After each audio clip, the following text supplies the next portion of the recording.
here with the wonderful Catherine Salway, who has set up Redemption.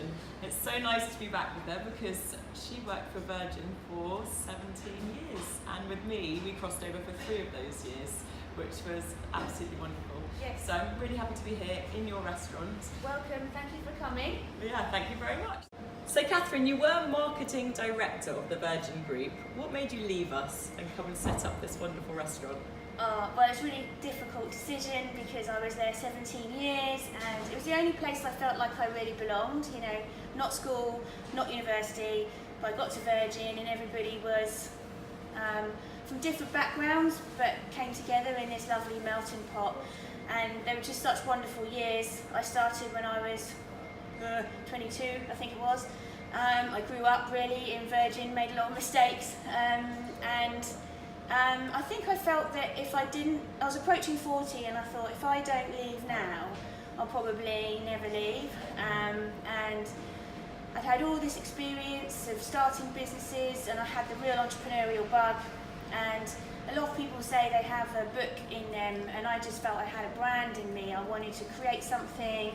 I was always into the Virgin Unite, the social side of things, so I wanted to create something which had which was good at its heart, you know, its core activity was good for the planet, yeah, it was a huge decision to leave. I had begun thinking of a few different ideas, but I didn't already have Redemption when I left.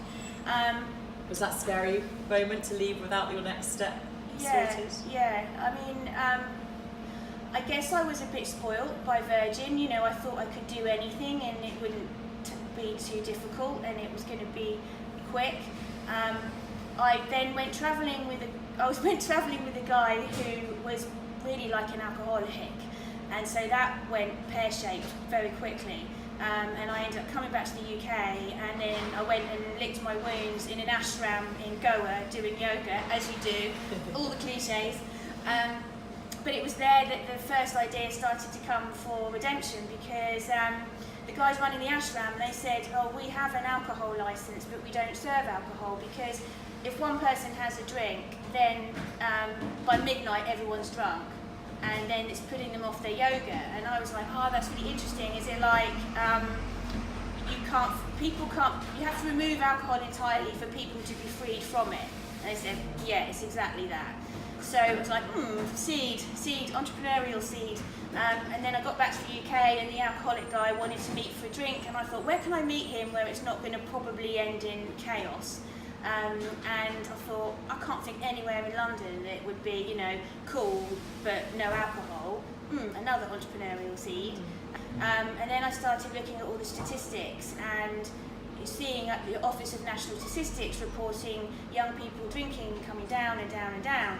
And then because of all So you saw that before you set this up? Yeah, and also having done so much travel with Virgin, those trends that we see in LA, you know, or even Australia, they come here to the UK, and I'd seen all of that coming, and that was the basis of it really. And then I started talking to industry people and chefs and nutritionists, and they were saying, alcohol, yes, alcohol is bad for you, but then so is sugar, and then, you know, let's talk about gluten. And then eventually it became clear that most nutritionists' consensus was you should be focusing on a plant-based diet. And I had met Andrea, but we weren't partners at this point, but she very much fed into the thinking for it. And in the end, I kind of formed this idea around a space completely free of toxins and temptations. Where you can't make a bad decision for yourself or the planet.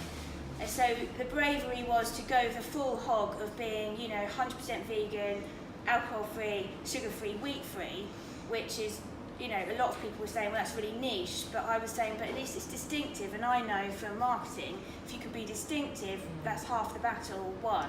Is there advice that you could give people on how to spot a trend? Yes, I think spotting trends and consumer desires is all part of what being an entrepreneur is all about. So you have to have a natural inquisitiveness around that. Even just reading papers, understanding how the world is changing, especially now with the internet, you can see things that are happening all over the world. In terms of just like a couple of basic tips, I would say always look at what's happening in LA. and quite possibly Florida as well.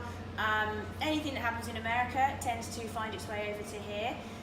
Eventually, even though we might mock it, it normally ends up here at some point.